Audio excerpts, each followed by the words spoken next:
For 3 weeks, the staff at the Panhandle Humane Society has been taking care of nearly 24 dogs that were rescued from a camper filled with feces and urine. The dogs' owners have relinquished ownership, and staff says they're excited to help these dogs get adopted to great forever homes. KNEB.TV News starts right now. From your trusted source for news in western Nebraska and eastern Wyoming, this is KNEB.TV News. Presented by Platte Valley Companies, premier provider of financial services. Hello, I'm Ryan Murphy. This is KNEB.TV News, powered by Platte Valley Companies. Thanks for joining me. In our top story, staff at the Panhandle Humane Society have been working overtime these past few weeks after the recent rescue of 21 dogs from a squalid camper. Amy Bartholomew, director of the Humane Society, says they couldn't do it without the tremendous support from the community. Yeah, it's been amazing. We've gotten people bringing food in, people ordering stuff for us through Chewy or Amazon. It's been really amazing. The community has just come together to really support us in this, and it's helped out tremendously. I mean, we couldn't do what we do all the time without the support of the community, but this really helped out a lot as well. The condition of the dogs are doing much better, and their spirits are up, and Bartholomew is hopeful about the future for these animals. Most of them are doing pretty well. A couple still have some medical things going on. Still working on their potty training, as can be imagined. That's going to be one thing that's going to be a little difficult in adopting them out, is making potential adopters aware that there could be issues with having them potty trained, having them live and all that. When a dog is raised in a crate and can't get away from their pee and poop, it makes it really hard to potty train them. Last week in court, the dog's owners, JD and Sedania Sims, relinquished their ownership, paving the way for adoption. Bartholomew says she's relieved to know that these animals will now go to a better home.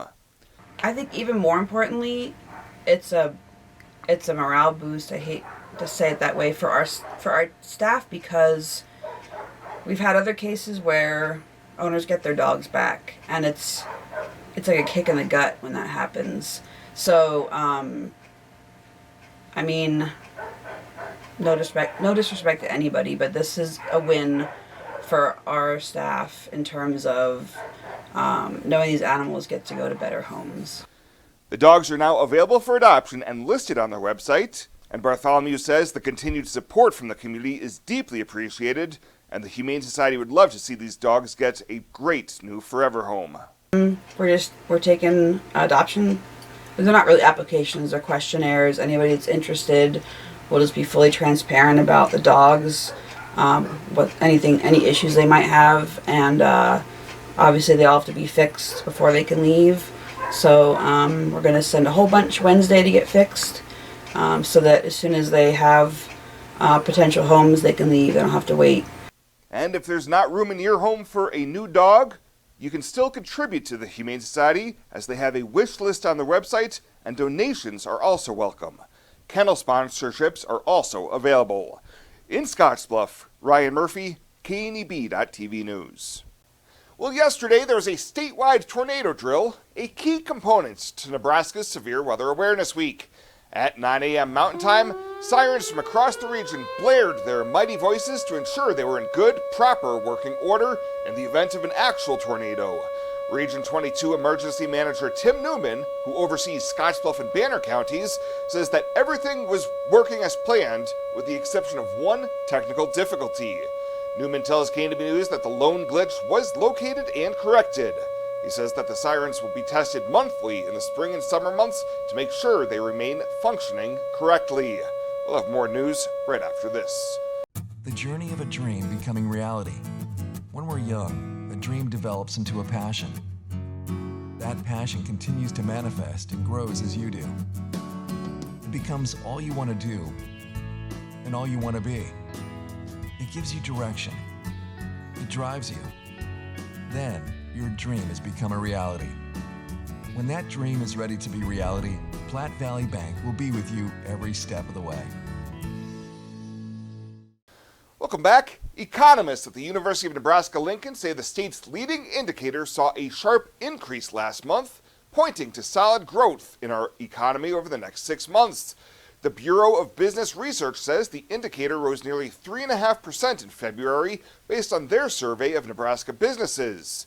BBR director and economist Eric Thompson says the indicator jumped on the strength of 3 indicators. First, manufacturing hours worked were up sharply during the month of February.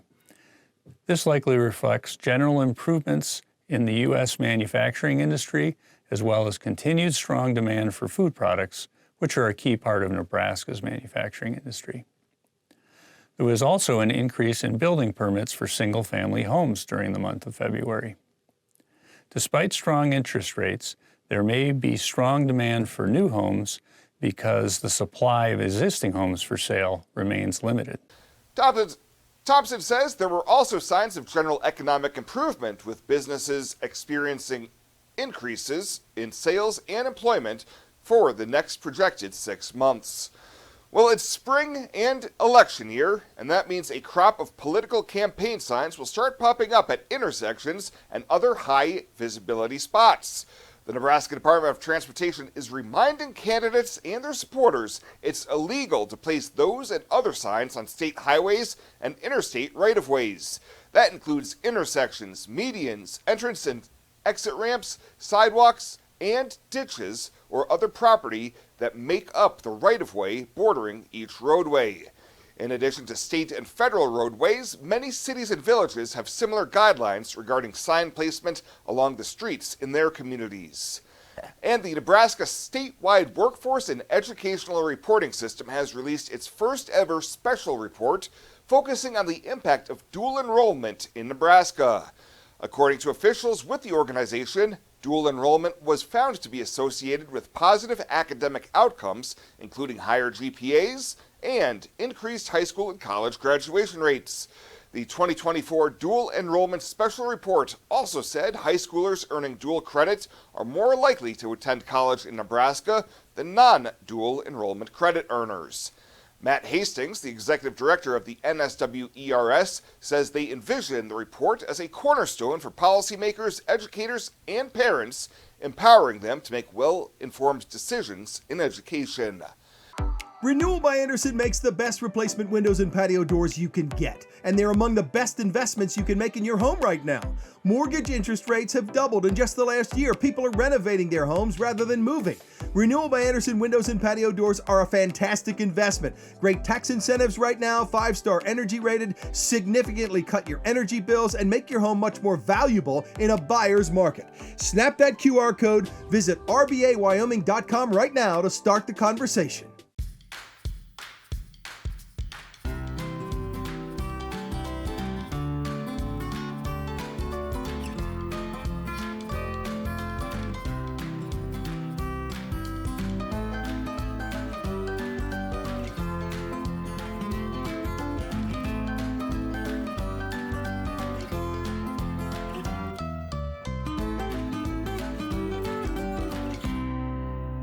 Now the latest from the Scottsbluff Body and Paint Sports Desk. Scottsbluff Body and Paint, you're driving home our reputation.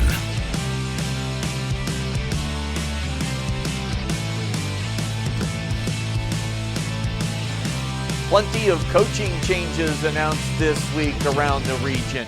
Here's your pre-Easter weekend sports update on KNEB.TV. And earlier this week, a busy time for high school coaching announcements. Let's take you around the region, starting with a quartet of hires at Alliance High School, announced by Activities Director Michael Baker. 3 of the 4 new head coaches at Alliance High School are alum, including both basketball coaches. Jordan Mills takes over on the boys' side, while Mackenzie Brennan will be the new girls' basketball coach at Alliance. Tabitha Unzicker took Baird to the state tournament in volleyball 2 years ago. She's back at Alliance now to take over Bulldog volleyball, and it was also announced that Heston Williams would be the new head softball coach. Morrill co-AD Terry Lofink made public the hiring of 2 head coaches. Tom Peacock is back for his 3rd stint as Lions football coach. He previously was the head coach from 2001 to 2010 and then again from 2012 to 2016. And Alicia Hawkins is coming in to replace Josh Garou as the new girls basketball coach. Hawkins' playing experience includes NJC and also in the Mountain West at Colorado State, while her coaching resume includes a stop at EWC. And then last week it was announced at Kimball that 4th-year superintendent Trevor Anderson would be stepping in to replace the Longhorns' former head coach Chad Miller. Anderson has plenty of success in prior stops as a head coach, including at Battle Creek. Trevor Anderson is the new boys basketball coach there at Kimball. Fairly light Easter weekend for Cougar athletics. Just the baseball team out in action. They've got a 4-game road series at Trinidad State. Doubleheaders coming up scheduled for tomorrow and Saturday. The Cougar baseball team right now 3 games under 500, but they've won 5 straight games and they're currently 4-0 in the North Conference standings. That's the latest today from the Scottsbluff Body and Paint Sports Desk. I'm Chris Cottrell. Morrill County Community Hospital and the behavioral health providers are here to help. Amber Dean specializes in mental health care, which includes medication and therapy across a person's lifespan. Melody Lacey helps people deal with a wide range of behavioral problems, from depression and anxiety to child psychiatry. Our dedicated team is committed to you and our community every time. At Morrill County Community Hospital, Bridgeport, Nebraska. Exceptional care right here at home.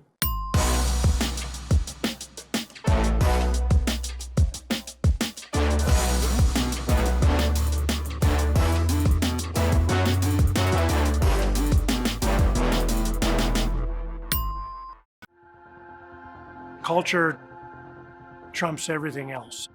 In my years, I've never worked for a company that treats people the way this one does. It is my passion for agriculture that brought me here in the first place, but not only that, there's a huge family-oriented atmosphere within the 21st Century Equipment. I love working for 21st. They found something in me that I didn't know in myself. An intern to where I'm at now is such a great opportunity, and that is what this company is about.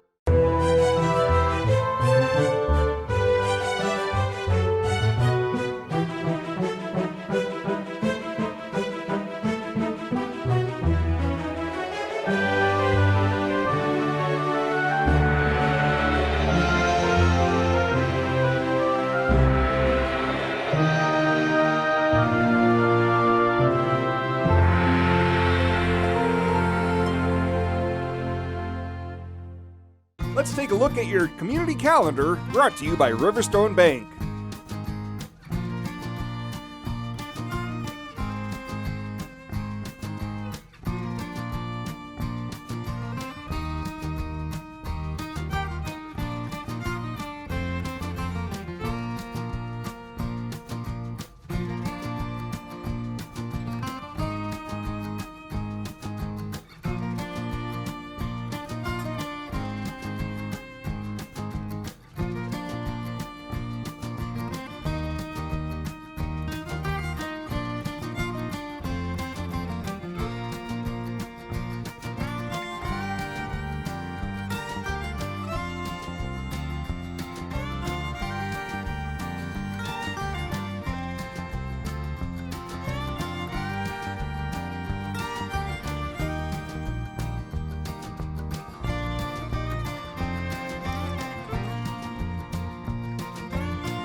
The community calendar is brought to you by Riverstone Bank. We're local and we love our community.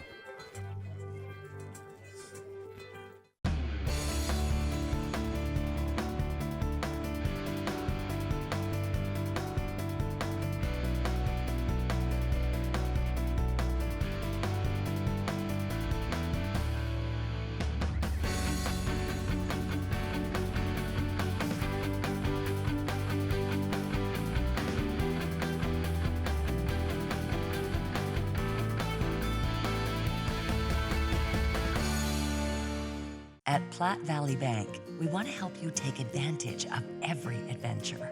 We know you have plans, goals, and dreams. Let us help you with them. Whether you are just starting the business you have always imagined or looking to grow your existing one, we have a business loan to fit your needs. Stop in and see us at Platte Valley Bank and let us help make your dreams a reality. You belong here. Platte Valley Bank, member FDIC, equal housing lender. And finally tonight, a Gering High School student gets top honors in a statewide competition. This week, judges were reviewing entries for the Nebraska Junior Duck Stamp Contest. Winning Best in Show was GHS student Brody Mikesell, which means his artwork will be on the Nebraska Waterfowl stamp next year. Additionally, his artwork will be entered in the National Junior Duck Stamp Contest against other statewide winners. Well, that does it for us this time. Thank you so much for tuning in. Stay safe out there. We'll see you here next time.